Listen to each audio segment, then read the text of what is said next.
Praise the lord. నా voice వినబడుతుంది కదండి? వినపడుతుంది. రైట్. మనం ప్రార్థన చేసుకుందాం.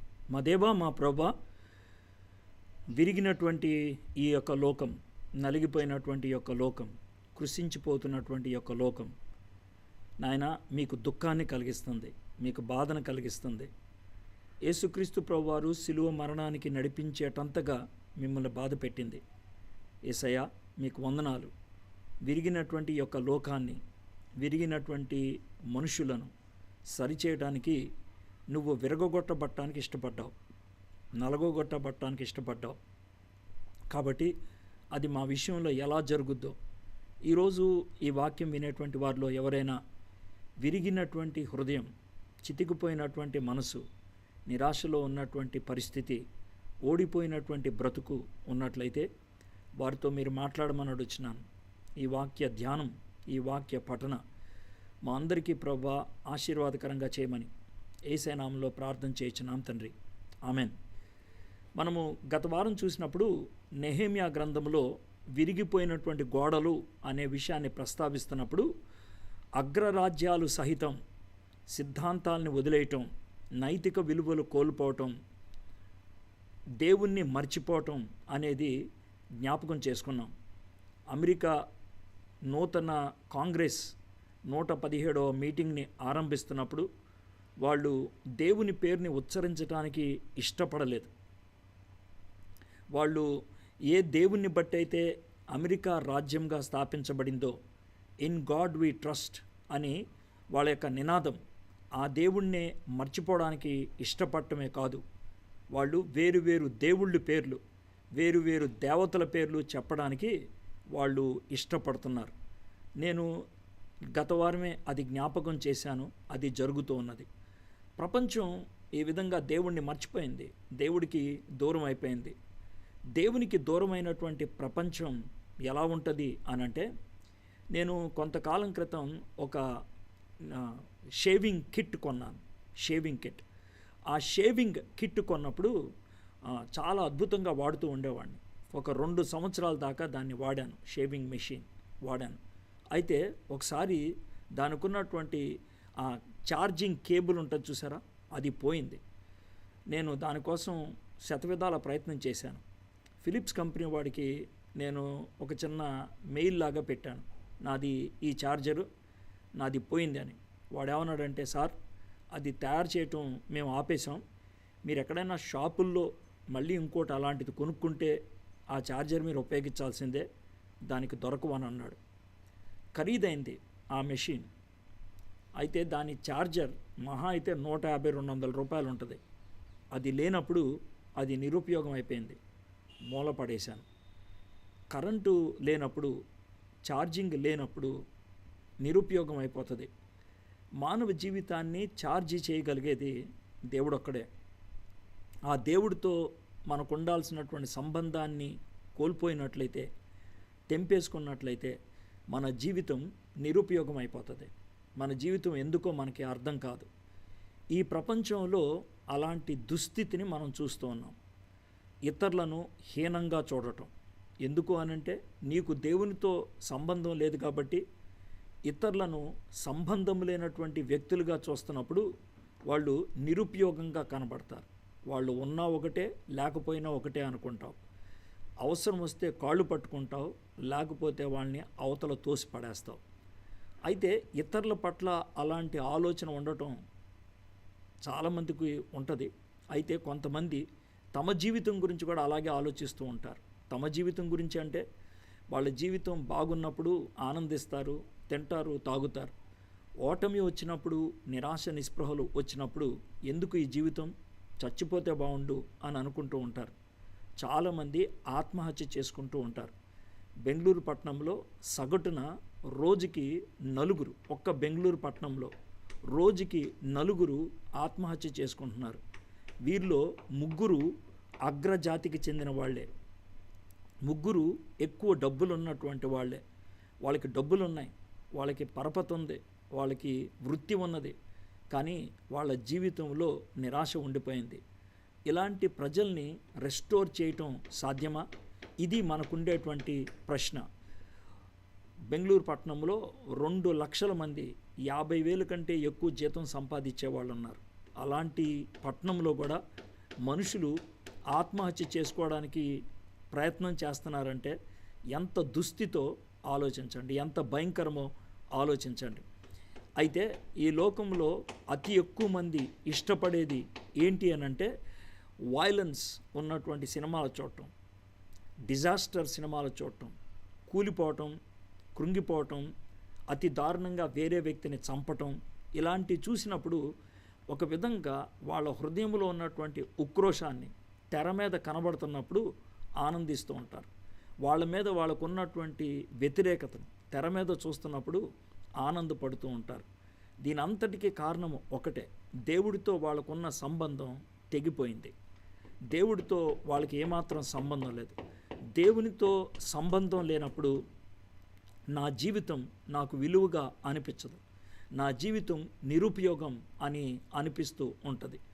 ఒకవేళ ఈరోజు వాక్యం వినేవాళ్ళు అలాంటి వాళ్ళు ఉన్నట్లయితే మీకు ఒక చిన్న ఉదాహరణ చెప్పదలుచుకున్నాను, ఒక శుభవార్త చెప్పదలుచుకున్నాను. మీ జీవితంలో ఓటమి అంతిమము కాదు. Failure is not final.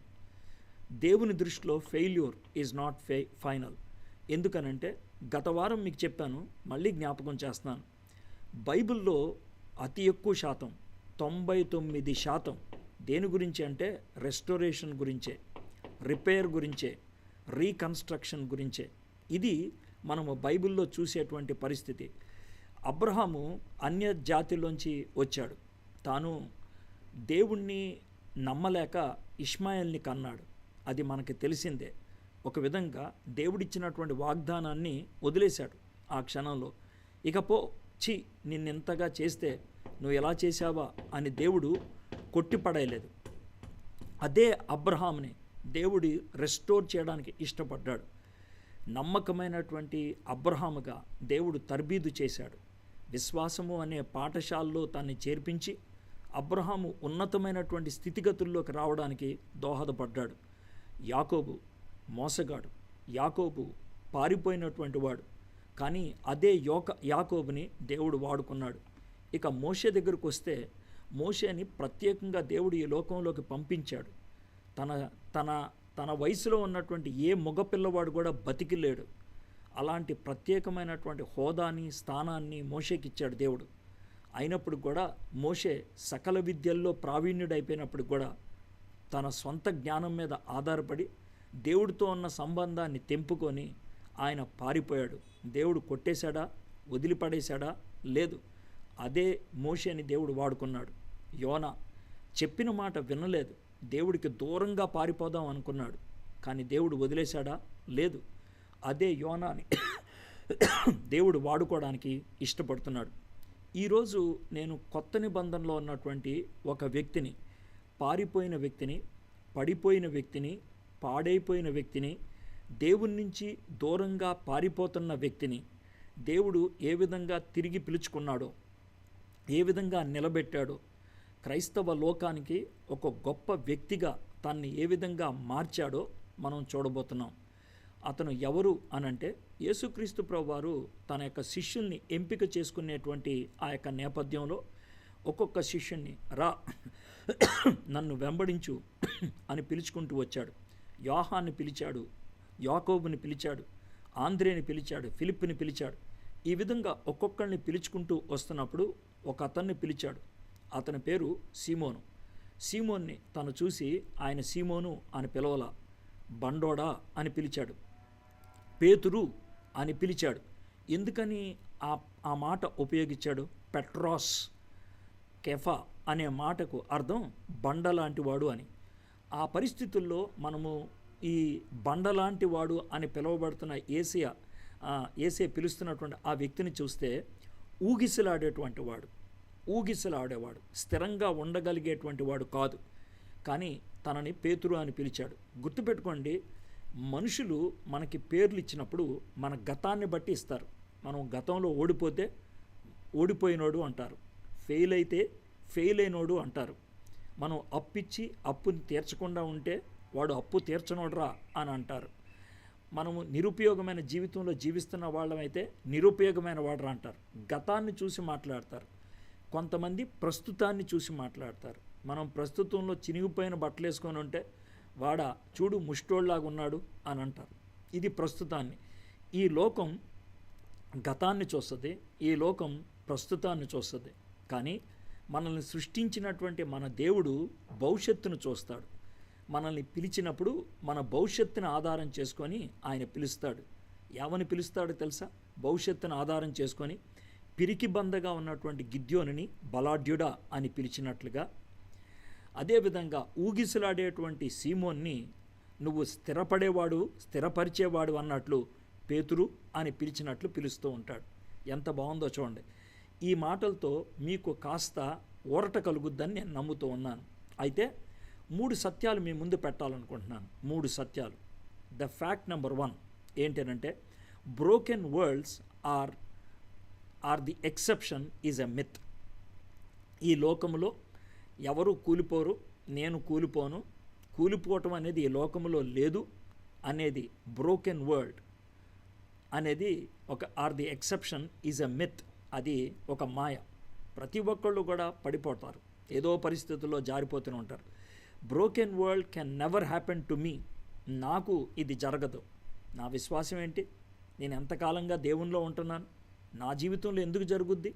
నా జీవితంలో రెస్టోరేషన్ అనేది అవసరం ఉండదు అని కొంతమంది అంటూ ఉంటారు. అది కూడా పొరపాటే. ఇక 3వది, నేను తిరిగి బాగవ్వలేను. I cannot handle the break down. నేను తిరిగి బాగవ్వలేను. ఇది కొంతమంది అనేటువంటి మాట. ఇది కూడా పొరపాటే, ఇది కూడా అసాధ్యమే. ఖచ్చితంగా దేవుడు తిరిగి నిర్మించగలడు. He can restore. ఆయన తిరిగి నిర్మించగలిగేటువంటి వాడు అనే విషయాన్ని మనము గుర్తించాలి. 1 సెకండ్.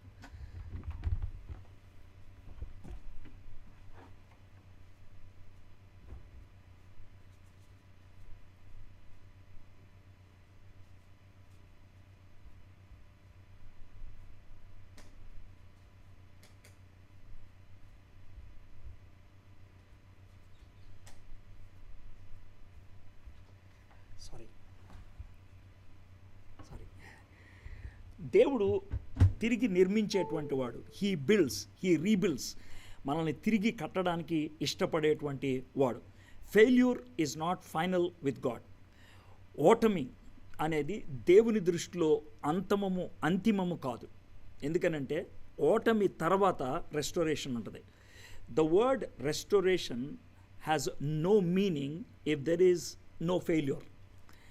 తిరిగి కట్టడం, తిరిగి నిర్మించటం, తిరిగి బాగు చేయటం అనేది ఒక వ్యక్తిలో ఎప్పుడు సాధ్యమవుతుంది అనంటే only when there is a failure. ఓటమి ఉన్నప్పుడే అది సాధ్యమవుతుంది. కాబట్టి ఒకవేళ ఈ రెస్టోరేషన్కి అతి ప్రాముఖ్యమైనది ఏది అని అంటే కనుక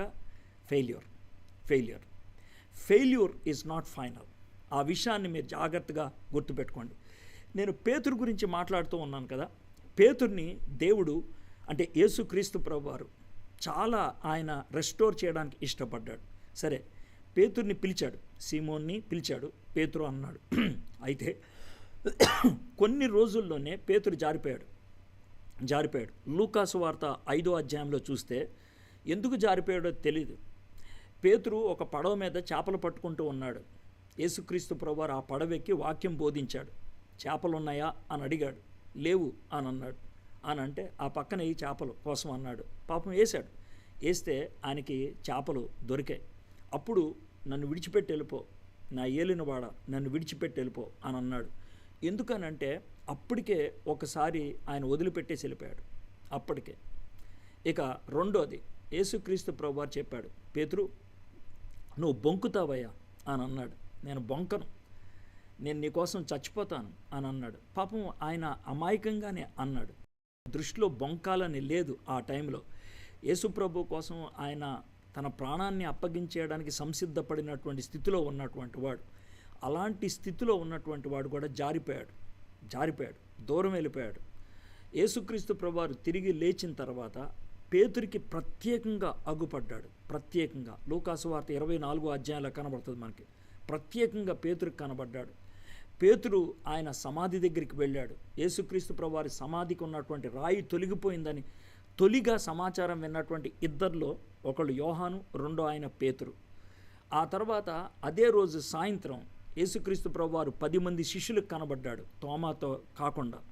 వారం తర్వాత తోమాతో కలిపి మొత్తం 11 మంది శిష్యులకు కనబడ్డాడు. ఇప్పటికే చూడండి ఎన్నిసార్లు దేవుడు ప్రత్యేకంగా నేను తిరిగి లేచాను అని ఆయనకు రుజువు ఇచ్చాడు. ఒకటి ప్రత్యేకంగా కనబడ్డాడు, రెండోది ఖాళీ సమాధిని చూశాడు, మూడోది తిరిగి లేచిన ఆదివారమే కనబడ్డాడు, నాలుగోది వారం తర్వాత కనబడ్డాడు. సో ఇప్పుడు యేసుప్రభు వారు తిరిగి లేచి దగ్గర దగ్గర 9-10 రోజులు అవుతుంది. ఆ టైంలో పేతురు ఏం చేస్తున్నాడో చూద్దాం. యోహాను సువార్త 21వ అధ్యాయం. యోహాను సువార్త 21వ అధ్యాయంలో పేతురు యొక్క రెస్టోరేషన్ అనే సంఘటన మనం చూడబోతున్నాం. దాని నుంచి మన జీవితాన్ని ఒక స్వపరీక్ష చేసుకుందాం, దాన్ని చూడటానికి ప్రయత్నం చేద్దాం. మీ దగ్గర బైబిల్ ఉంటే యోహాను సువార్త 21వ అధ్యాయం 1వ వచనం నుంచి చదువుతున్నాను. సుదీర్ఘమైనటువంటి ప్యాసేజ్, కానీ ఆ ప్యాసేజ్ని చదువుతూ ఉన్నప్పుడు నేను దాన్ని మన జీవితానికి ఆపాదించడానికి ప్రయత్నం చేస్తాను. మొదటి వచనం చదువుతున్నాను. అటు తర్వాత యేసు తిబేరియా సముద్ర తీరమున శిష్యులకు మరల తన్ను ప్రత్యక్షపరచుకొనెను. తిబేరియా సముద్రం అన్న గెనాసరెత్ అనేటువంటి సముద్రం అన్న ఈ రెండు కూడా ఒకటే. సో ఈ సముద్ర తీరాన్న జరుగుతున్నటువంటి విషయం. అటు తర్వాత యేసు తిబేరియా సముద్ర తీరమున శిష్యులకు మరలా తన్ను ప్రత్యక్షపరచుకొనెను. ఇది ఒక న్యూస్ పేపర్ హెడ్డింగ్ లాంటిదన్నమాట. ఎలా ప్రత్యక్షపరుచుకున్నాడో, ఎందుకు ప్రత్యక్షపరుచుకున్నాడో, ఆ ప్రత్యక్షపరుచుకున్నప్పుడు ఏం జరిగిందో ఇప్పుడు మనం చూడబోతున్నాం. బైబిల్ చాలా సందర్భాల్లో ఇలాగే రాస్తారు. ఆది యందు దేవుడు భూమి ఆకాశములను సృజించాడు, అది హెడ్డింగ్. ఆ తర్వాత వివరణ కనబడతా ఉంటుంది 2వ వచనం నుంచి. ఇక్కడ కూడా అంతే, ఇది ఒక హెడ్డింగ్ లాంటిదన్నమాట. దేవుడు ప్రత్యక్షపరుచుకున్నాడు. యేసయ్య ఎలా ప్రత్యక్షపరుచుకున్నాడో చూద్దాం. ఆయన తన్ను ప్రత్యక్షపరుచుకున్న విధం ఏదనగా, ఎంత స్పష్టంగా ఉందో చూడండి. It is a clear journalistic way of writing. అంటే ఒక న్యూస్ పేపర్ రైటింగ్ ఎలా ఉంటుందో అలా ఉంటుంది. ముందు ఒక హెడ్డింగ్ ఇచ్చి ఆ తర్వాత ఆ హెడ్డింగ్ ద్వారా ఆ యొక్క నెరేషన్లోకి లేకపోతే ఆ వివరణలోకి ప్రజల్ని ఆకట్టుకోవటం అన్నమాట. సీమోను పేతురు, దిదుబా అనబడిన తోమాయు, గలిలయలోని కానా అను ఊరువాడగు నతానియేలు,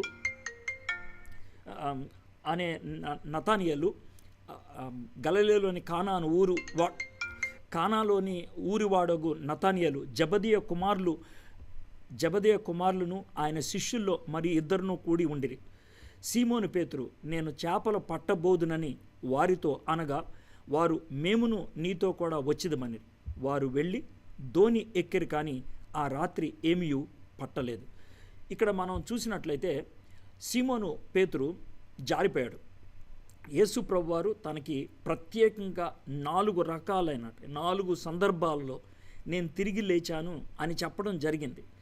ఇంత ఆయనకి ప్రూఫ్స్ ఇచ్చినప్పుడు కూడా, ఇంత ఎవిడెన్సెస్ ఇచ్చినప్పుడు కూడా, ఇంత జరిగినప్పుడు కూడా సీమోను పేతురు నేను చేపలు పట్టబోదునని వారితో అనగా, పేతురు ఓడిపోయాడు. పేతురు డిస్కరేజ్ అయిపోయాడు. పేతురు డిసప్పాయింట్ అయిపోయాడు. పేతురు డిప్రెషన్లోకి వెళ్ళిపోయాడు. ఎందుకు అనంటే తనలో అపరాధ భావం ఎక్కువైపోయి ఉండొచ్చు. యేసయ్య చెప్పాడు, నా ఏలినవాడు చెప్పాడు, నువ్వు బొంకుతావని. నేను బొంకేశానేంటి? ఎందుకు ఇలా జరిగింది? ఏ విధంగా మొహం చూపించుకోవాలి? గుర్తుపెట్టుకోండి, మన జీవితంలో డిసప్పాయింట్మెంట్కి, మన జీవితంలో డిప్రెషన్కి, మన జీవితంలో మనమే డిఫీటెడ్గా ఫీల్ అవ్వడానికి గిల్ట్ ఫీలింగ్ చాలా ప్రాముఖ్యమైన పాత్రను పోషిస్తుంది. గిల్ట్ ఫీలింగ్ అంటే ఏంటి తెలుసా? మనం చేసినటువంటి పొరపాటుని మనం జ్ఞాపకం చేసుకొని మళ్ళీ ఎందుకు చేశాను, ఎందుకు చేసుకోను అని మన మీద మనమే నేరం మోపుకొని, ఒక విధంగా చెప్పాలంటే చేసిన తప్పు ఎంత అయితే దానివలన అనుభవించే అపరాధ భావం ఎంత ఉంటుందన్నమాట. అది గుదిబండలాగా తయారవుతుంది. మన నెత్తి మీద మనం మొయ్యలేనటువంటి భారంగా అనిపిస్తుంది. దాంతో పారిపోవాలనుకుంటారు కొంతమంది, కళ్ళు మూసుకోవాలనుకుంటారు కొంతమంది, చచ్చిపోవాలనుకుంటారు మరికొంతమంది, మర్చిపోవాలి అనుకుంటారు మరికొంతమంది. ఇంజక్షన్లు తీసుకునే వాళ్ళు ఉంటారు, మందు తాగే వాళ్ళు ఉంటారు, సినిమాలకు వెళ్ళే వాళ్ళు ఉంటారు, స్నేహితులతో సరదాగా గడిపే వాళ్ళు ఉంటారు. వీటన్నిటి మధ్యన ఒకటే ఒకటి ఏంటనంటే I am running away from my guilty feeling. నాకున్నటువంటి అపరాధ భావం నుంచి నేను పారిపోతున్నాను. నాకున్నటువంటి అపరాధ భావం నుంచి నేను దూరం వెళ్ళిపోతున్నాను. నేను అపరాధ భావాన్ని తట్టుకోలేకపోతున్నాను. అందుకనే ఇవి చేస్తున్నాను. ఇది మనం ఉండేటువంటి పరిస్థితి. పేతురు తాను ఓడిపోయాడని తెలుసు. పేతురు తాను దేవునికి దూరం అయిపోయాడని తెలుసు. అయితే ఆ దూరమైనటువంటి పరిస్థితుల్లో ఏమన్నాడు తెలుసా? నేను చేపలు పట్టబోదునని వారితో అనగా. పేతురు బ్యాక్ స్లిడన్ అయిపోయి దూరం వెళ్ళిపోదాం అనుకున్నాడు. ఇంకా లాభం లేదు, వీళ్ళతో పాటు ఉంటే మళ్ళీ ఆయన వస్తాడు నా దగ్గరికి, ఆయనకి నేను అందకుండా వెళ్ళిపోవాలి. యోన అదే పని చేశాడు. నేను చాలా దూరం వెళ్ళిపోతాను, దూరం వెళ్ళిపోతే ఇంకా నా దగ్గరికి దేవుడు రాడు. దేవుణ్ణి ఒక పరిధిలో పెట్టారు. ఇక్కడుంటే దేవుడు నా దగ్గరికి వస్తాడు, ఇక్కడ నుంచి దూరం వెళ్ళిపోతే దేవుడు నా దగ్గరికి రాలేడు అనేసి. కొంతమంది క్లబ్బులకి వెళ్తారు, కొంతమంది బయట బజార్లోకి వెళ్ళిపోతారు, కొంతమంది సినిమాల్లోకి వెళ్ళిపోతూ ఉంటారు, కొంతమంది చర్చికి రావటం మానేస్తుంటారు, కొంతమంది క్రైస్తవులతో కలవటం మానేస్తారు. వీటన్నిటి వెనకాల ఒకటే కారణం ఏంటనంటే, చర్చిలో ఉంటే దేవుడు నా దగ్గరికి వస్తాడేమో, క్రైస్తవుల దగ్గర ఉంటే దేవుడు నా దగ్గరికి వస్తాడేమో, నేను బైబిల్ పట్టుకుంటే దేవుడు నాతో మాట్లాడతాడేమో. ఇది మనకున్నటువంటి భయం. పేతురు అదే ఉద్దేశంతో పారిపోదాం అన్నట్లున్నాడు. ఎంత బుద్ధిహీనమైన విషయం ఆలోచించండి. దేవుడి లేనటువంటి ప్రదేశం ఈ లోకంలో ఎక్కడైనా ఉందా? దేవుణ్ణి తప్పించుకొని ఎవరైనా వెళ్ళగలరా? నోబడి, ఎవరు వెళ్ళలేరు. కానీ పేతురు మాత్రం నేను చేపలు పట్టబోదునని వారితో అనగా. సీమోను పేతురు నేను చేపలు పట్టబోదునని వారితో అనగా వారు మేమును నీతో కూడా వచ్చదమని. పేతురు ఒక్కడే వెళ్ళటానికి ఇష్టపడట్లేదు, ఇంకా వేరే వాళ్ళని చేర్చుకోవాలి అని అనుకున్నాడు. అయితే వాళ్ళ బాధ్యత తాను తీసుకోవడానికి ఇష్టపడట్లేదు. వాళ్ళ బాధ్యత తీసుకోవడానికి ఇష్టపడట్లేదంటే రండి అని అంటే, రేపు పొద్దున్న ఏమన్నా అయితే కనుక నువ్వు నన్ను పిలిచావుగా అని అంటారేమో అనేసి నేను వెళ్తున్నాను అని అన్నాడు, అంతే. కానీ ఇతరులను కాస్త ప్రోత్సహించాడు. ఇక్కడ ఒక మాట చెప్పాలి మీకు. నిరాశలో ఉన్నటువంటి వాళ్ళు వేరే వాళ్ళని నిరాశపరచడానికి ఇష్టపడతారు. ఓడిపోయినటువంటి వాళ్ళు ఇతరుల ఓటమిని బట్టి ఆదరణ పొందుతూ ఉంటారు. అయితే ఒక చిన్న మాట చెప్తాను, గుర్తుపెట్టుకోండి. నిరాశ, నిస్పృహ అనేది కరోనా కంటే, కోవిడ్-19 కంటే చాలా బలమైనటువంటి వైరస్. కరోనా లేకపోతే కోవిడ్-19 నుంచి తప్పించుకోవడానికి మనకి రకరకాలైనటువంటి మాస్కులు ఉన్నాయి, కానీ దీని నుంచి తప్పించుకోవడానికి మనకి మాస్కులు దొరకవు. దేన్నైనా దాటి వచ్చేయగలుగుతుంది అది. కాబట్టి చాలా జాగ్రత్తగా ఉండాలి. ఎందుకు అనంటే, నిరాశలో ఉన్నప్పుడు ఆ వ్యక్తి మీద సాతానుడు బలంగా పనిచేస్తూ ఉంటాడు, చాలా బలంగా పనిచేస్తూ ఉంటాడు. సాతానుడు బాగా బలంగా పనిచేసే వాడి దగ్గరికి ఎవరైనా వెళ్తే వాడి మీద కూడా సాతానుడు బలంగా పనిచేయడానికి ప్రయత్నం చేస్తాడు. అందుకే మీరు గమనించండి, నిరాశలో ఉన్న వాళ్ళ దగ్గరికి వెళ్ళి కాస్త ప్రార్థన చేసినా, వాళ్ళని ఓదార్చడానికి ప్రయత్నం చేసినా యువతుల వ్యక్తి నీరసమైపోతూ ఉంటారు. ఒకవేళ కనుక నువ్వు సరిగ్గా ప్రార్థన చేసుకోకుండా వెళ్తే కనుక మీరు నిరాశపడేటువంటి పరిస్థితి కూడా ఉంటుంది. ఆ తర్వాత జరిగింది ఏంటి అనంటే, వారు వెళ్ళి దోణి ఎక్కిరి కానీ ఆ రాత్రి ఏమీ పట్టలేదు. దేవుని నుంచి దూరమైనటువంటి వ్యక్తులు క్షణికమైనటువంటి లాభాన్ని, క్షణికమైనటువంటి ఆనందాన్ని, క్షణికమైనటువంటి పురోగతిని కలిగి ఉంటారు. నేను కాదనట్లేదు. అయితే అది ఎక్కువ కాలం ఉండదు, అంతకంటే భయంకరమైనటువంటి దెబ్బ తగులుతూ ఉంటుంది. అయితే వీళ్ళకి క్షణికమైనటువంటి ఆనందం ఎప్పుడు దొరికిందంటే, పదండి చేపలు పట్టుకోవడానికి వెళ్ళిపోదాం అన్నప్పుడు ఆనందంగా దోనిక్కుని ఉంటారు. అమ్మయ్య, ఈ ఏసే బెడద తప్పిందిరా అని అనుకుంటూ ఉండొచ్చు. వాళ్ళు దోనెక్కి సముద్రంలోకి వెళ్ళినప్పుడు మన పూర్వకాలపు వృత్తిలోకి వచ్చేద్దాం, ఈ వృత్తిలో మనకి మించినోడు ఎవడు లేడు, బోల్డ్ సంపాదించేద్దాం, ఆనందించేద్దాం అనుకుంటూ వెళ్ళిపోతూ ఉన్నారు. కానీ వాళ్ళ జీవితంలో ఏమాత్రం సాధించలేకపోయారు. దేవునికి దూరమైనటువంటి వ్యక్తి ఓటమి పాలవుతూ ఉంటాడు. మీ లైఫ్లో దేవుని నుంచి దూరం అయిపోయినట్లయితే, సాధిద్దాం అనుకున్నట్లయితే సాతానుడు క్షణికమైనటువంటి విజయాన్ని ఇవ్వచ్చు, క్షణికమైనటువంటి ఆనందాన్ని ఇవ్వచ్చు. అది తాత్కాలికమైంది. ఆ విషయాన్ని గుర్తుపెట్టుకోండి. 4వ వచనం, సూర్యోదయమగుచుండగా యేసు ధరిన నిలిచెను. అయితే ఆయన యేసు అని శిష్యులు గుర్తుపట్టలేదు. యేసు, పిల్లలారా, భోజనమునకు మీ వద్ద ఏమైనా ఉన్నదా అని వారిని అడగగా లేదని వారు ఆయనతో చెప్పిరి. అప్పుడు ఆయన, ధోని కుడి ప్రక్కన వల వేయుడి, మీకు దొరికినని చెప్పాను. గనుక వారు అలాగు వేయగా చేపలు విస్తారముగా పడినందున వల లాగలేకపోయిరి. యేసుక్రీస్తు ప్రభువారు పేతుర్ని లేకపోతే మిగిలిన శిష్యుల్ని రెస్టోర్ చేయడానికి శతవిధాల ప్రయత్నం చేస్తున్నారు. గుర్తుపెట్టుకోండి, ఇక్కడ యేసుక్రీస్తు ప్రభువారే వాళ్ళ దగ్గరకు వచ్చాడు. Restoration is the initiation of God. Restoration is the initiation of God. Restoration is cooperation to God. Restoration is cooperation with God. దేవుడు మనల్ని తిరిగి నిలబెట్టడానికి ప్రయత్నం చేస్తున్నాడు. ఆయన ప్రయత్నం చేస్తున్నాడు. ఇది ఆయన ప్రయత్నం. గుర్తుపెట్టుకోండి, మనం ఏదో కష్టపడి రెస్టోర్ అవ్వట్లేదు. నేను రెస్టోర్ అవ్వడానికి ఏం చేయాలి అనే పెద్ద ప్రశ్న మీరేమీ ఎక్కర్లేదు. రెస్టోర్ చేసేది ఆయన. మీరు విధేయత చూపిస్తే చాలు, మీరు ఆయనతో సహకరిస్తే చాలు. ఆ విషయాన్ని గుర్తుపెట్టుకోండి. సూర్యోదయం మగుచుండగా యేసు ధరిన నిలిచెను. తప్పిపోయిన గొర్రెల గురించి వెతుక్కుంటూ వచ్చేది గొర్రెల కాపరి. నువ్వు తప్పిపోయిన గొర్రెవు, దేవుణ్ణి వదిలేసి వెళ్ళిపోయినటువంటి గొర్రెవు. కాబట్టి నీ దగ్గరికి ఆయన వస్తాడు. మోషే చాలా దూరం వెళ్ళిపోయాడు, ఐగుప్తు దేశానికి వెళ్ళిపోయాడు. యేసయ్య వదిలేశాడా? దేవుడు వదిలేశాడా? లేదు. యోనా సముద్రంలో చాలా దూరం వెళ్ళిపోయాడు, చాలా దూరం వెళ్ళిపోయాడు. అయితే దేవుడు వదిలేశాడా? లేదు. ఆయన వెతుక్కుంటూ వెళ్ళాడు. ఆయన వెతుక్కుంటూ వస్తాడు. గుర్తుపెట్టుకోండి, ఆయన మన కోసం వచ్చేటువంటి వాడు. అది గుర్తుపెట్టుకోండి. Restoration is God's initiation. దేవుడు తిరిగి నిర్మించడం అనేది ఆయన పురుకొల్పితే గనక జరిగేది జరుగుతూ ఉంటుంది. అయితే దేవుడు ఏం చేస్తాడు? అయితే ఆయన యేసు అని శిష్యులు గుర్తుపట్టలేకపోయారు. దేవుడు మన జీవితంలో ఇనిషియేషన్ ఎలా తీసుకుంటాడు, ఎలా చొరవ తీసుకుంటాడు? పేతురు దగ్గరికి అయితే ఆయన వచ్చాడు. మరి మన దగ్గరికి ఎలా వస్తాడు? మన దగ్గరికి వర్తమానాల ద్వారా వస్తాడు. మన దగ్గరికి మన మిత్రుల ద్వారా వస్తాడు.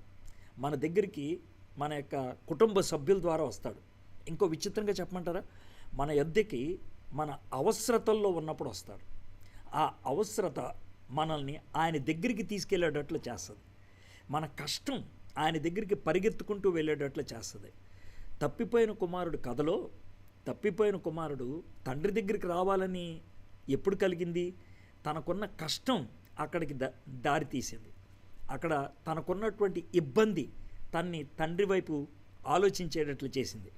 మీ జీవితంలో వచ్చేటువంటి కష్టాలు, మీ జీవితంలో వచ్చేటువంటి ఇబ్బందులు కొన్ని సందర్భాల్లో మిమ్మల్ని గిచ్చినట్లే.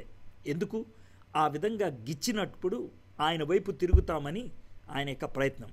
కానీ గుర్తుపెట్టుకోండి, చాలా సందర్భాల్లో జరిగేది ఏంటంటే ఆయన గిచ్చుతున్నా, ఆయన అనేక పద్ధతుల్లో మనల్ని ఆయన అంటే ఒకసారి తాకటానికి ప్రయత్నం చేస్తున్నా, మనల్ని మేలుకొల్పడానికి ప్రయత్నం చేసినా మనం జరిగేదేంటి తెలుసా? అయితే ఆయన యేసు అని శిష్యులు గుర్తుపట్టలేదు. 3.5 సంవత్సరాలు యేసయ్యతో ఉన్నారు వాళ్ళు, కానీ వాళ్ళు గుర్తుపట్టలేకపోయారు. ఎంత దౌర్భాగ్యమో ఆలోచించండి. పేతురు యేసయ్యను గుర్తుపట్టలేదు, శిష్యులు మిగిలిన వాళ్ళు గుర్తుపట్టలేదు. ఎందుకంటే నిరాశలో ఉన్నప్పుడు, నిస్పృహలో ఉన్నప్పుడు, ఓడిపోయిన స్థితిలో ఉన్నప్పుడు బేసిక్ సెన్సెస్ అంటారే, ప్రాథమికమైనటువంటి సున్నితత్వాన్ని కూడా మనం కోల్పోతూ ఉంటాం. ఆత్మీయమైనటువంటి సున్నితత్వాన్ని కోల్పోతూ ఉంటారు. ఒక విధంగా చెప్పాలంటే ఇహలోక సంబంధమైనటువంటి దేవత వాళ్ళ యొక్క మనోనేత్రాలకు గుడ్డితనం కలిగించింది అంటారే, అది అవిశ్వాసుల విషయంలోనే కాదు, విశ్వాసుల విషయంలో కూడా జరగటానికి అవకాశం ఉంది. విశ్వాసులైనటువంటి వాళ్ళు కూడా వాళ్ళు చేసిన పొరపాట్లు, వాళ్ళ అపరాధ భావాలు, వాళ్ళ ఓటమి స్థితి వాళ్ళ యొక్క కనురెప్పలకి చుట్టూ కూడా ఒక మసకలాగా అయిపోతుంది. వాళ్ళు గుర్తుపట్టలేని వాళ్ళు అవుతూ ఉంటారు. అందుకనే బలీయంగా దేవుని వాక్యాన్ని బోధించాల్సి వస్తుంది, బలీయంగా ప్రార్థన చేయాల్సి వస్తుంది, కళ్ళు తెరుచుకోవాలి అన్నట్లు. యేసు, పిల్లలారా, భోజనమునకు మీ వద్ద ఏమైనా ఉన్నదా అని వారిని అడగగా లేదని వారితో చెప్పిరి.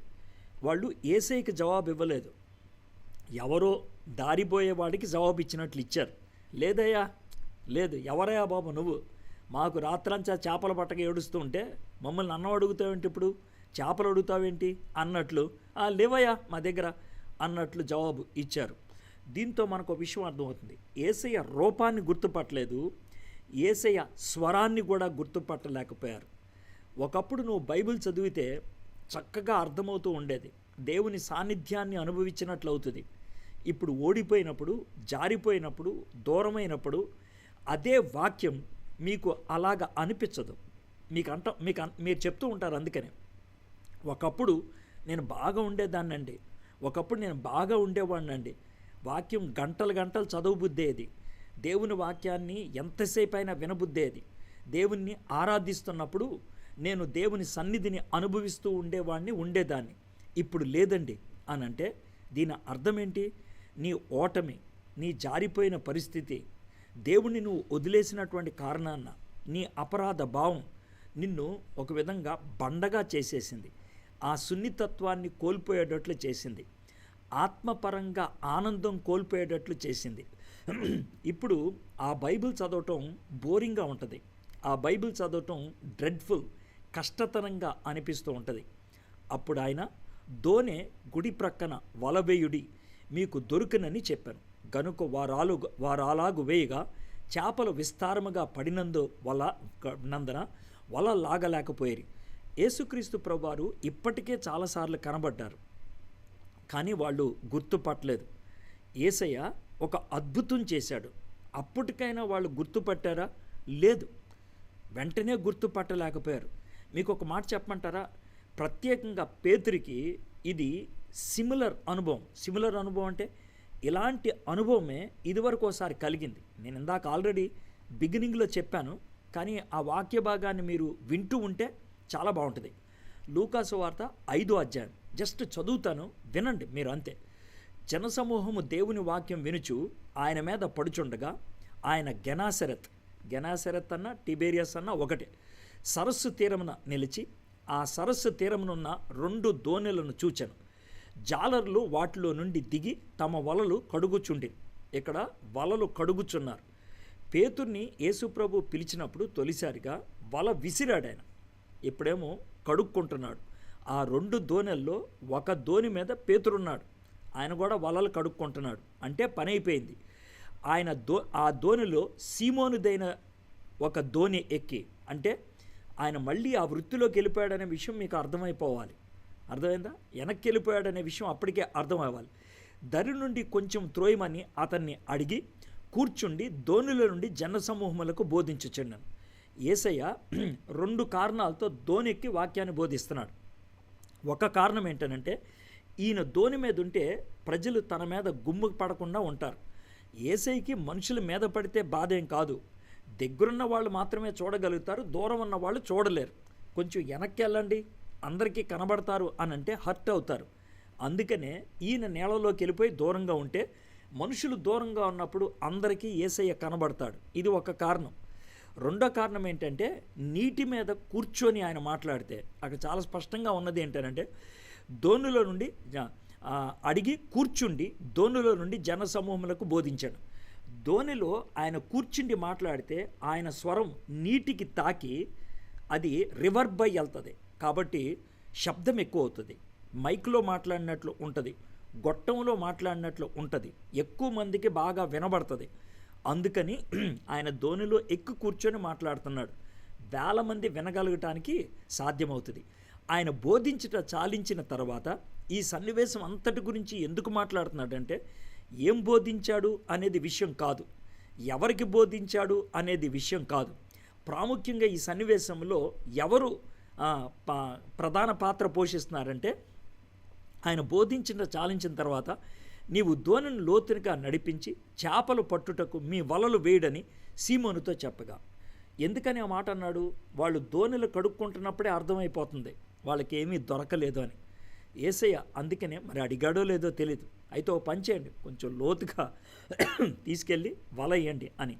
5వ వచనం, 5వ అధ్యాయం లూకా సువార్త. సీమోను, ఏలినవాడా, రాత్రంతయు మేము ప్రయాసపడితిమి, కానీ మాకేమీ దొరకలేదు. అయినను నీ మాట చొప్పున వలలు వేతునని ఆయనతో చెప్పాను.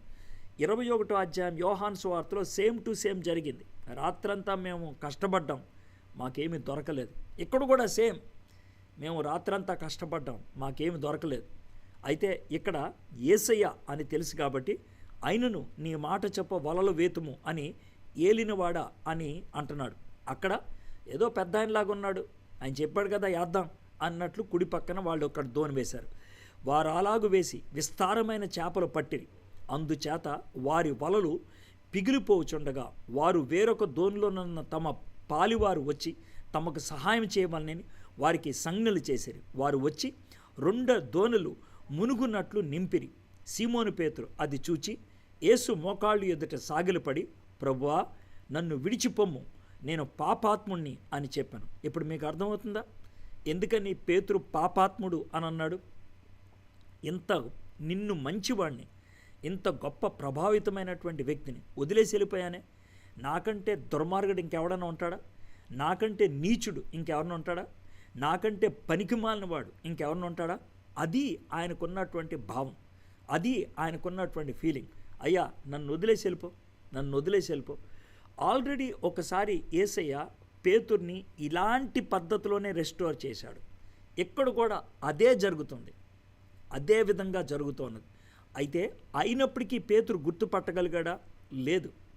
జ్ఞాపకం ఉంచుకోండి, మీలో కొంతమంది నిరాశలో ఉన్నప్పుడు, భయంకరమైనటువంటి నిస్పృహలో ఉన్నప్పుడు ఒకవేళ నొక్కి నొక్కి అడిగితే, మా జీవితంలో కూడా దేవుడు గొప్ప కార్యాలు చేశాడు తెలుసా అని అంటారు. మరి మీ జీవితంలో దేవుడు గొప్ప కార్యాలు చేస్తే, దేవుడు గొప్పోడైతే ఎందుకు వదిలేసావు ఆయన్ని? ఎందుకు ఇప్పుడు ఆయన గుర్తు రావట్లేదు? ఎందుకని ఆ గొప్ప కార్యాలను బట్టి ఆయనకు గొప్పతనం నీకు గుర్తు రావట్లేదు? ఇప్పుడు నీకు అర్థమవుతుందా? ఇది ఒక విధంగా సాతానుడు నీ మీద పెడుతున్నటువంటి ఒత్తిడి, స్పిరిచువల్ అప్రెషన్ అని అంటూ ఉంటారు. డిప్రెషన్ అనేది స్పిరిచువల్ అప్రెషన్ బట్టి వస్తుంది, గిల్ట్ ఫీలింగ్ని బట్టి వస్తుంది, ఫెయిల్యూర్ థింకింగ్ని బట్టి వస్తుంది. సాతానుడు నీ పని అయిపోయింది, నీ పని అయిపోయింది అని పదే పదే చెవుల్లో చెప్తూ ఉంటే జరిగేటువంటి విషయం. కాబట్టి బ్యాక్స్లిడెన్ పీపుల్, ఒక మహానుభావుడు అంటారు, they are not only blind spiritually but also dumb and deaf అంటాడు. బ్లైండ్ ఆత్మీయంగా గుడ్డోళ్ళు అయిపోతారంట, ఆత్మీయంగా చెమిటి వాళ్ళు అయిపోతారంట, ఆత్మీయంగా మోగవాళ్ళు అయిపోతారంట. ఎందుకనంటే వాళ్ళ నోటెమట మాటలు రావు, వాళ్ళ చెవుల్లో వినబడదు, వాళ్ళ కళ్ళు చూడలేవు సరిగ్గా. అలాంటి పరిస్థితులు ఏమైందో చూద్దాం. యోహాను సువార్త 21వ అధ్యాయం 7వ వచనం. కాబట్టి యేసు ప్రేమించిన శిష్యుడు అంటే ఈయనెవరు తెలుసా? యోహాను, పట్మసు ద్వీపములో ఉన్నటువంటి యోహాను, యేసుక్రీస్తు రొమ్మున ఆనుకునేటువంటి యోహాను. యోహాను సువార్త రాశాడే ఆ యోహాను. కాబట్టి యేసు ప్రేమించిన శిష్యుడు, ఆయన ప్రభు సుమి అని పేతురుతో చెప్పాను. పేతురికి ఇంకొకళ్ళు చెప్పాల్సి వచ్చింది. అదేవిధంగా ఈరోజు వాక్యం వినే వాళ్ళలో కొంతమందికి దేవుడు నా ద్వారా చెప్పిస్తున్నాడు. నేనేదో గొప్పోడిని అని చెప్పట్లేదు ఈ మాట. దేవుడు ఎవరినైనా వాడుకోగలడు. ఈరోజు నన్ను వాడుకుంటున్నాడు, వినే నీతో మాట్లాడటానికి వాడుకుంటున్నాడు. నన్ను మర్చిపోయావు కదా, నీ జీవితంలో నేను చేసిన పనులు మర్చిపోయావు కదా, నీ పట్ల నేను చూపించిన కృపను మర్చిపోయావు కదా, నా స్వరాన్ని మర్చిపోయావు కదా, నా యొక్క తాకిడిని మర్చిపోయావు కదా, నా సన్నిధి మర్చిపోయావు కదా అని యేసుక్రీస్తు ప్రభువారు ఆయన సన్నిధిని, ఆయన స్వరాన్ని, ఆయన స్పర్శను నువ్వు జ్ఞాపకం చేసుకోవడానికి నన్ను వాడుకుంటున్నాడు. ఆ రోజు యోహాన్ని వాడుకున్నాడు పేతుర్ని రెస్టోర్ చేయడానికి. ఈరోజు నిన్ను రెస్టోర్ చేయడానికి, నన్ను వాడుకోవడానికి ఇష్టపడుతున్నాడు. ఆయన ప్రభు సుమి అని పేతురుతో చెప్పాను. ఆయన ప్రభు అని సీమోను పేతురు విని, అంటే యేసయ్యను చూస్తే అర్థం కాలా, వింటే అర్థం కాలా, ఆయన చేసిన పనులు గమనిస్తే ఆయనకి అర్థం కాలా. కాకపోతే ఎప్పుడు అర్థమైందో తెలుసా? ఎప్పుడైతే యోహాను చెప్పాడో అప్పుడు అర్థమైపోయింది. అప్పుడు ఆయన ఏం చేస్తున్నాడు, ఆయన వస్త్రహీనుడై ఉన్నందున పై బట్ట వేసి సముద్రములో దుమికెను. గబుక్కన దుమికేశాడు. దరి ఇంచుమించు 200 మూరలు దూరమన్నందున తక్కిన శిష్యులు చేపలు గల వల లాగుచు ఆ చిన్న దోణిలో వచ్చిరి. ఒక విధంగా చెప్పాలంటే ఇది హడావిడి అనిపిస్తుంది నాకు. అందరికంటే ముందు నేను వెళ్ళిపోవాలి. అసలు మనోడు పారిపోయి వచ్చాడు. అక్కడికి వెళ్ళి ఒక బిల్డప్ ఇద్దామని ప్రయత్నం చేస్తున్నాడేమో. యేసయ్య బాగున్నారా ఏంటి అని చెప్పేద్దామని, నేను ఆత్మీయంగా ఉన్నాను అని చెప్పడానికి. మనలో చాలామంది ఆత్మీయంగా పతనమై ఉంటారు, జారిపోయి ఉంటారు, ఓడిపోయి ఉంటారు, వాక్యాన్ని సరిగ్గా చదవరు, దేవునితో గడపాల్సినంత సమయం వాళ్ళు గడపరు. కానీ సేవకులు ఎవరన్నా వస్తే, ఆత్మీయంగా ఉండేవాళ్ళు ఎవరన్నా వస్తే వీళ్ళు కూడా ఆత్మీయంగా ఉన్నట్లు నటిస్తూ ఉంటారు. వీళ్ళు కూడా దేవుడంటే ఇష్టపడే వాళ్ళగా నటిస్తూ ఉంటారు. కొన్ని పదజాలాలు గబగబా ఉపయోగిస్తానికి ప్రయత్నం చేస్తారు. ఇది పొలిటికల్ పద్ధతిలాగా ఉంటుంది. ఎలాగూ అనంటే ఒక ముఖ్యమంత్రి కానీ రాష్ట్ర మంత్రి కానీ మసీదుకి వెళ్ళటం అంటే కనుక నెత్తి మీద ఒక చిన్న టోపీ పెట్టుకొని, అర్థమైందా, తాను ముస్లింలు వేసుకునేటువంటి దుస్తులు వేసుకొని ఆయన నమస్తే పెట్టేస్తే కనుక ఆయన ముస్లిం అన్నట్లు. లేదనంటే ఒక పెద్ద బొట్టు పెట్టేసుకొని కాషాయ వస్త్రం మీద వేసుకొని దేవాలయం బయట ఉంటే కనుక హిందువుల దేవాలయం, తాను హిందువులకి క్లోజ్ అని. ఇది చాలామందికి ఉన్నటువంటి ఫీలింగ్. అదేవిధంగా మనం కూడా నటిస్తూ ఉంటాం. అంటే పై రూపంలో అంత బాగుందిలే అన్నట్లు చూపించుకోవడానికి ప్రయత్నిస్తూ ఉంటాం. ఇంచుమించు 200 మూరల దూరం ఉన్నందున తక్కిన శిష్యులు చేపల గల లాగుచు ఆ చిన్న దోణిలో వచ్చిరి. వారు దిగి దరికి రాగానే అక్కడ నిప్పులను, వాటి మీద ఉంచబడిన చేపలను, రొట్టెయు కనబడెను. యేసు, మీరిప్పుడు పెట్టిన చేపల్లో కొన్ని తీసుకొని రండని వారితో చెప్పగా సీమోను పేతురు దోణి ఎక్కి వలను దరికి లాగి అది 153 గొప్ప చేపలతో నిండి ఉండెను. గుర్తుపెట్టుకోండి, వలను పక్కకు లాగింది మిగిలిన శిష్యులు, కానీ ఆ దోణిలోకి ఎక్కి ఆ వలలోంచి చేపలు తెచ్చింది పేతురు. ఇక్కడ కూడా చాలా హడావిడి. కానుకలు ఇవ్వటం, అందరికీ కనబడేటట్లు కానుకలు ఇవ్వటం, అందరికీ కనబడేటట్లు స్టేజ్ ఎక్కటం, అందరికీ కనబడేటట్లు ఏదో వాక్యం చదవడానికి ప్రయత్నం చేయటం, అందరికీ కనబడేటట్లు మనం స్టేజ్ మీద వ్యవహారాలు నడిపించడం, ఇది కొంతమంది చేస్తారు. స్టేజ్ ఎక్కే వాళ్ళందరూ అలాంటి వాళ్ళు అనేది నా ఉద్దేశం కాదు.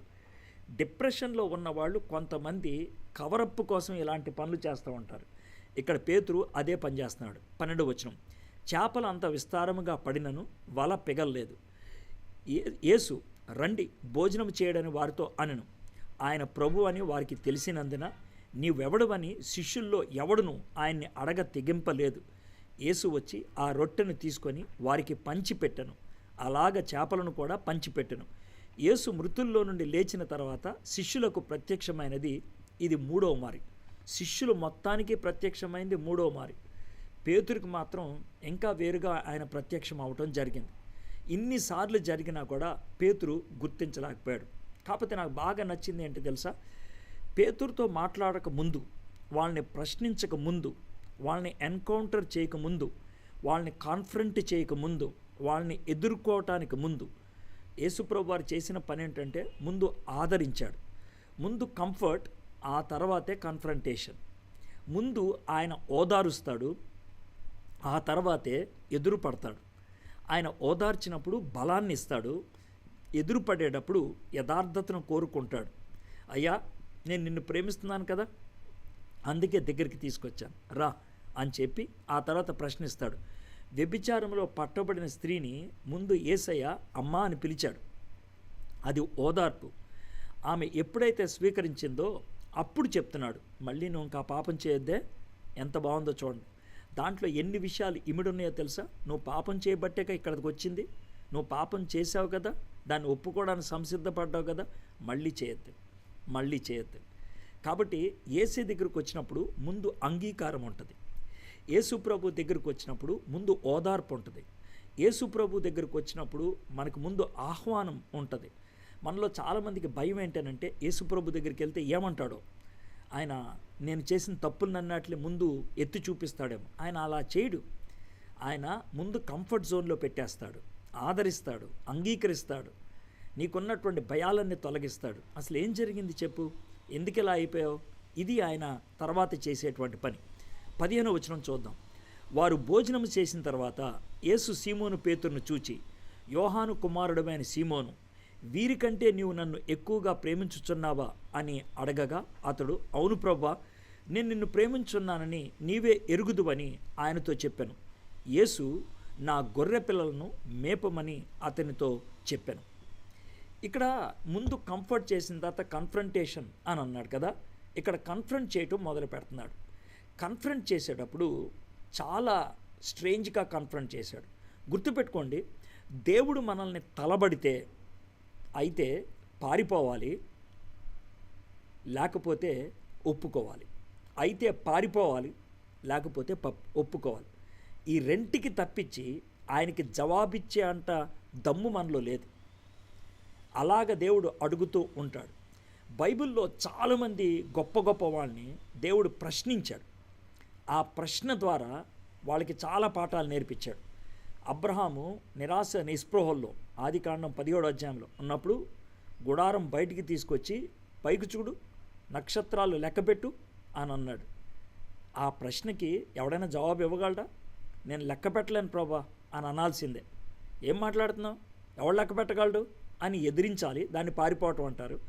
లేదా యథార్థంగా ఒప్పుకోవాలి, నేను లెక్క పెట్టలేనయ్యా కదా, అలాగ చేస్తాను నీ సంతానాన్ని, అలాగ చేస్తాను నీ యొక్క ఈ లోకపు పోస్టరిటీని.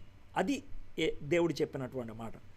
ఆ ప్రశ్నకు అయితే ఎదురు తిరిగి పారిపోవాలి, లేకపోతే ఒదిగి అంగీకరించాలి.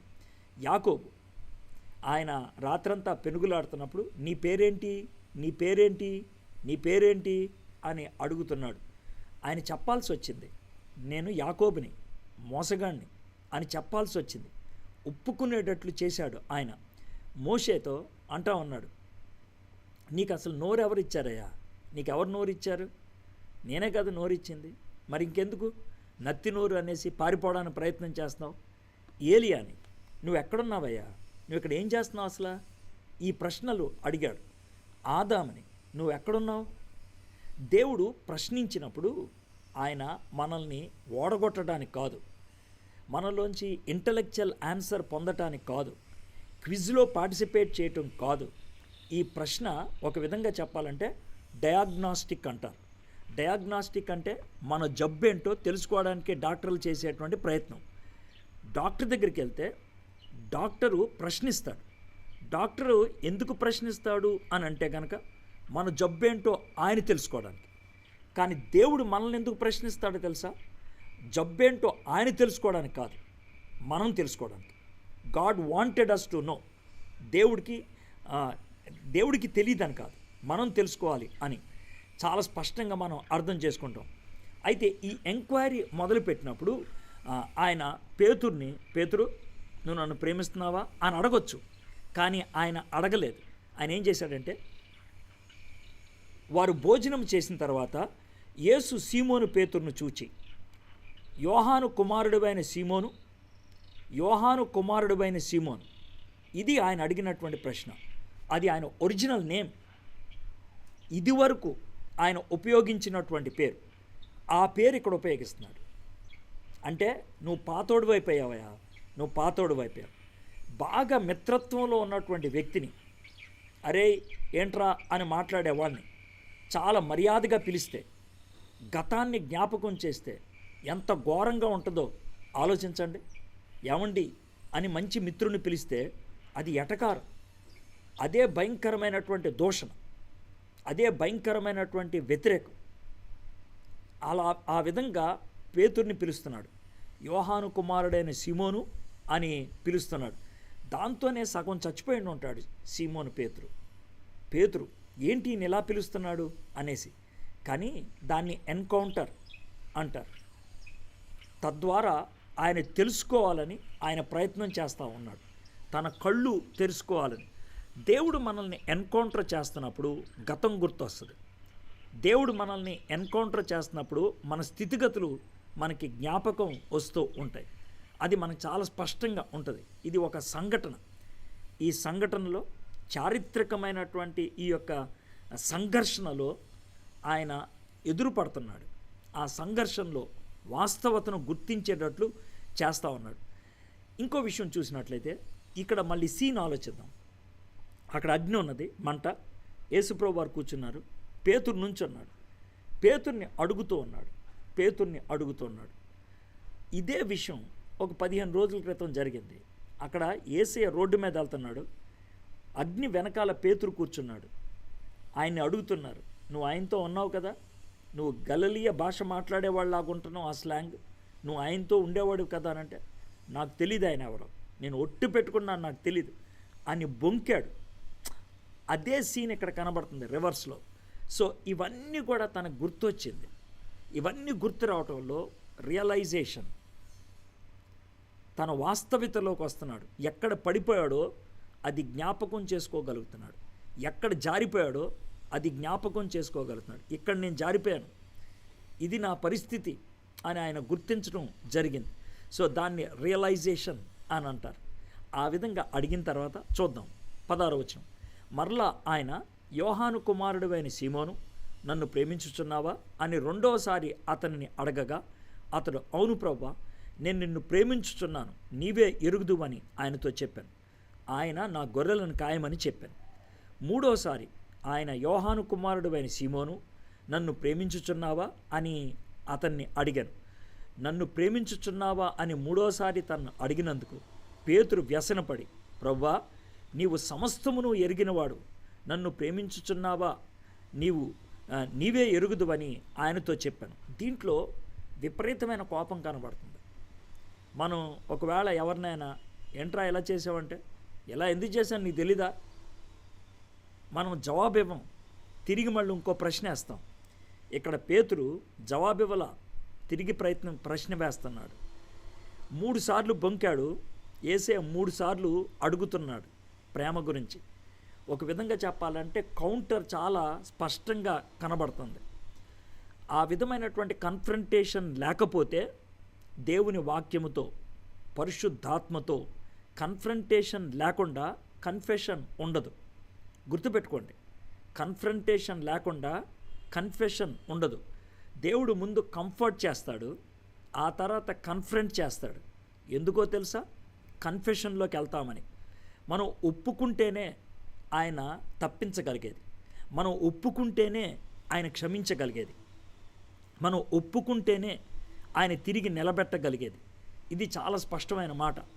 మోషే ఒప్పుకోవాల్సి వచ్చింది, గిద్యోను ఒప్పుకోవాల్సి వచ్చింది, ఏలియా ఒప్పుకోవాల్సి వచ్చింది. అయితే కొంతమందికి ప్రైవేట్ కన్ఫ్రంటేషన్ ఉంటుంది. వీళ్ళు ముగ్గురు కూడా ప్రైవేట్గా కన్ఫ్రంట్ అయ్యారు. కానీ పౌలు, పేతురు పబ్లిక్గా కన్ఫ్రంట్ అయ్యారు. పౌలు, పేతురు పబ్లిక్గా కన్ఫ్రంట్ అయ్యారు. తోమ పబ్లిక్గా కన్ఫ్రంట్ అయ్యారు. మనం గుర్తుపెట్టుకోవాలి, దేవుడికి తెలుసు ఎవరిని ప్రైవేట్గా కన్ఫ్రంట్ చేయాలో, ఎవరిని పబ్లిక్గా కన్ఫ్రంట్ చేయాలో ఆయనకి తెలుసు. ఆయన పొరపాటు చేయడు. చాయిస్ మంది కాదు, ఆయనది. ఏది మంచిదో ఆయనకి తెలుసు. ఏది పబ్లిక్గా చేయాలో అది పబ్లిక్గా చేస్తాడు, ఏది ప్రైవేట్గా చేయాలో అది చేస్తాడు. కానీ ఒకటి మాత్రం తప్పదు, కన్ఫ్రంటేషన్ తప్పదు. ఆ కన్ఫ్రంటేషన్లో అయితే మనం కన్ఫెస్ చేయాలి, అంటే ఒప్పుకోవాలి, లేకపోతే పారిపోవాలి. కన్ఫెషన్ ఉన్నప్పుడే కరెక్షన్కి అవకాశం ఉంటుంది. కన్ఫెషన్ దేవుడు మనతో చేయించేది మన యొక్క పరువు తీయటానికి కాదు, పరువు నిలబెట్టడానికి. మనల్ని బట్టలు లేకుండా పడేయటానికి కాదు, అంటే నైతికంగా. కానీ ఆయన మనకు వస్త్రాలను చుట్టటానికి, ఈ నా కుమారుడు తప్పిపోయిన వాడు తిరిగి వచ్చాడు అని అనటానికి తనకి వస్త్రాన్ని చుట్టాడు. ఎప్పుడైతే వెనక్కొచ్చి తండ్రి, నాయనా, యేసయ్య అని అంటామో, ఆయన ముందు బట్ట కప్పుతాడు. ఎందుకు అనంటే కన్ఫెస్ చేసినప్పుడు, కరెక్ట్ చేసినప్పుడు ఆయన గ్రేస్తో నింపుతాడు, తన కృపతో నింపడానికి ఆయన ప్రయత్నం చేస్తూ ఉన్నాడు. ఈ కన్ఫెషన్ అనేది రకరకాలుగా జరగవచ్చు. కొంతమంది బయటికి ఒప్పేసుకుంటారు, కొంతమందికి ఏడుస్తారు, కొంతమంది యేసయ్య దగ్గరికి వెళ్ళి ప్రైవేట్గా ఒప్పుకుంటారు. గుర్తుపెట్టుకోండి, నువ్వు తప్పుని నీ పెదాలతో ఒప్పుకోవాలి, యేసయ్య దగ్గర ప్రైవేట్గా ఒప్పుకున్నావా, ఏడుస్తూ ఒప్పుకున్నావా, పబ్లిక్గా ఒప్పుకున్నావా, అది పరిస్థితులు బట్టి మారుతుంది. అందరూ పబ్లిక్గా ఒప్పుకోవాలి అని ఎక్కడా లేదు, అందరూ ఏడుస్తూ ఒప్పుకోవాలి అని ఎక్కడా లేదు. అర్థమైందా? కానీ అందరూ కూడా పెదాలు కదుపుతూ ఒప్పుకోవాలి. నువ్వు పాపాన్ని ఒప్పుకోవటం అనేది దేవుడు వింటాని కాదు, సాతానుడు వినాలి. వాడికి తెలియాలి నువ్వు పాపాన్ని ఒప్పుకుంటున్నావు, దేవునికి దగ్గర అవుతున్నావు అనేటువంటి విషయం వాడికి తెలియాలి. సో ఆ విధంగా ఆయన ఒప్పుకున్నాక అప్పుడు క్షమాపణ దొరికింది. చూడండి ఎంత అద్భుతంగా ఉందో. నువ్వు 18వ వచనం చదువుతున్నావు. నువ్వు యవ్వనుడిపై ఉండినప్పుడు నీ అంతటి నువ్వే నీవే నడుము కట్టుకొని నీకిష్టమైన చోటికి వెళ్ళుచుంటివి. నీవు ముసలివాడివైనప్పుడు నీ చేతులు నువ్వే చాచుదువు. వేరొకడు నీ నడుము కట్టి నీకిష్టము కాని చోటికి నిన్ను మోసుకొని పోవునని నీతో నిశ్చయముగా చెప్పుచున్నానని అతనితో చెప్పాను. అతడు ఎట్టి మరణం వలన దేవుని మహిమపరచును దాన్ని సూచించి ఆయన ఈ మాట చెప్పాను.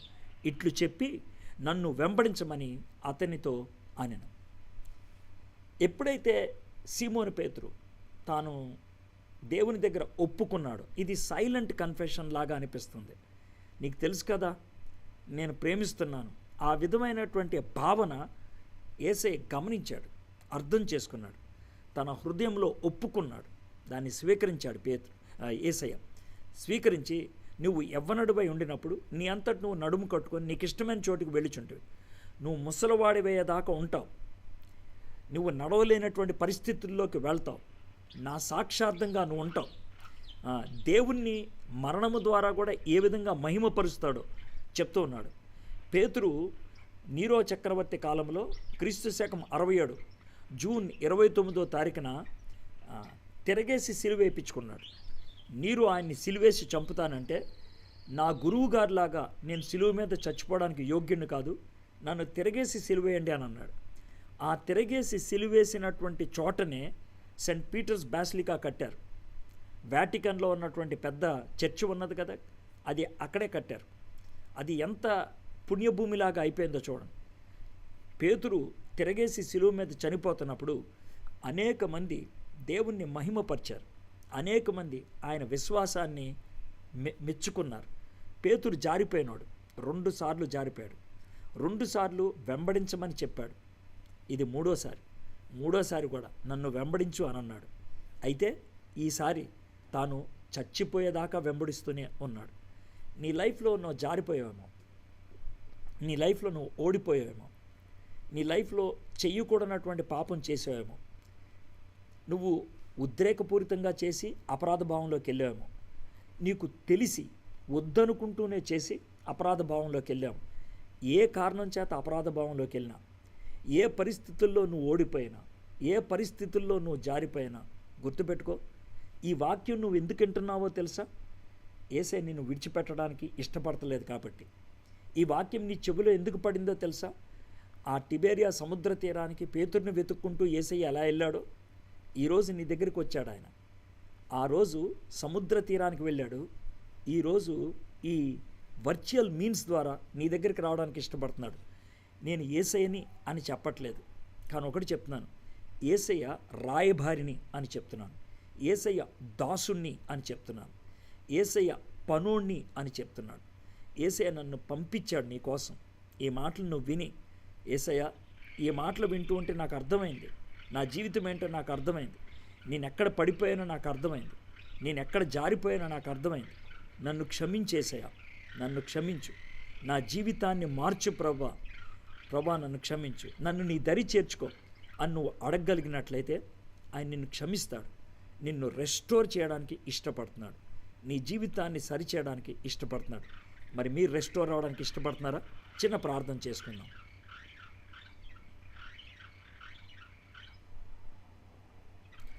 మా దేవా, మా ప్రభా, ఈ దినాన్న ఎంతమంది రెస్టోర్ అవ్వడానికి ఇష్టపడుతున్నారు వారందరినీ పేరు చొప్పున జ్ఞాపకం చేసుకుంటున్నాను ప్రభా. ఈ వర్తమానం కొంతమంది జీవితాలకు ప్రభా తిరిగి నిర్మించటానికి, తిరిగి కట్టుకోవడానికి దోహదపడేది ప్రభా. కాబట్టి ఎటువంటి ఆటంకాలు, ఎటువంటి డిస్ట్రాక్షన్స్ లేకుండా ప్రభా వారి హృదయానికి ఇది తాకగలిగినట్లు మీరు కృప చూపించమని నాయన రెస్టోర్ అవడానికి ఇష్టపడిన ప్రతి ఒక్కరిని కంఫర్ట్ చేయండి, కన్ఫ్రంట్ చేయండి ప్రభా. వాళ్ళు కన్ఫెస్ చేసినప్పుడు కరెక్ట్ చేయండి ప్రభా. వాళ్ళ జీవితాన్ని కన్స్ట్రక్ట్ చేయండి ప్రభా.